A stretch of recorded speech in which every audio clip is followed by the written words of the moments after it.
రాయలసీమ ప్రాజెక్టులకు హారతి పట్టారన్న మంత్రి హరీష్ రావు కామెంట్స్ పై మాజీ మంత్రి డీకే అరుణ మండిపడ్డారు. తెలంగాణ ద్రోహులను కేబినెట్ లో చేర్చుకున్న టీఆర్ఎస్ మంత్రులకు తనను విమర్శించే హక్కు లేదన్నారు. మాటల చాతుర్యంతో జనాన్ని మభ్యపెట్టాలని చూడొద్దని డీకే అరుణ హెచ్చరించారు. రాయలసీమ ప్రాజెక్టులకు హారతి పట్టిండ్రని ఈ మాట మీరు ఇంకోసారి అనుకుంటే మంచిదని హరీష్ రావు గారిని నేను హెచ్చరిస్తా ఉన్నా. తెలంగాణ ద్రోహులను తెలంగాణ పేరెత్తితే చంద్రశేఖర్ రావుని హైదరాబాద్ నుంచి పారగొడతామని చెప్పినటువంటి నాయకులను ఈరోజు మీ క్యాబినెట్లో కూర్చోబెట్టుకొని నా గురించి మాట్లాడే అర్హత నీకు కానీ మీ మామకు కానీ లేదని హరీష్ రావు గారిని సందర్భంగా నేను తెలియజేస్తా ఉన్నా.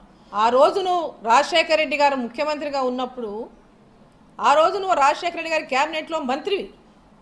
ఈ జీవోలన్నీ ఎప్పుడు వచ్చినాయండి? ఈ అడ్మినిస్ట్రేటివ్ శాంక్షన్స్ అన్నీ ఎప్పుడు వచ్చినాయండి? ఆ ప్రాజెక్టులకు డీకే అరుణ ఇచ్చింది ఆ ప్రాజెక్టులకు అనుమతులు, డీకే అరుణ పూర్తి చేయించింది ఆ ప్రాజెక్టులని. ఈరోజు ఏం మాట్లాడినా జవాబు ప్రజలకు మీరు మభ్యపెట్టి మాట్లాడచ్చు. మీ మాటల చాతుర్యంతో పదే పదే మాట్లాడితే అబద్ధాన్ని మాట్లాడితే నిజమవుతుందని అనుకుంటుండొచ్చు. కానీ ప్రజలు ఎవరు కూడా ఈరోజు అమాయకులు లేరు. హరీష్ రావు గారు, మీరు మీ మామ ఎన్ని అబద్ధాలని తెలంగాణ ప్రజలను మోసగిస్తున్నారో తెలంగాణ ప్రజలకు అందరికీ కూడా ఈరోజు మీ యొక్క మోసం అర్థమైపోయింది. మీ చేస్తున్న మోసాలకు భయపడి మీ పార్టీలో ఉన్నటువంటి వాళ్ళు ఎక్కడ మీ చేజారిపోతారో అనేటటువంటి భయంతో ఇతర పార్టీల వాళ్ళని మీ పార్టీలో చేర్చుకున్నటువంటి మీ యొక్క అనైతికతనే దీనికి నిదర్శనమని సందర్భంగా నేను తెలియజేస్తా ఉన్నా.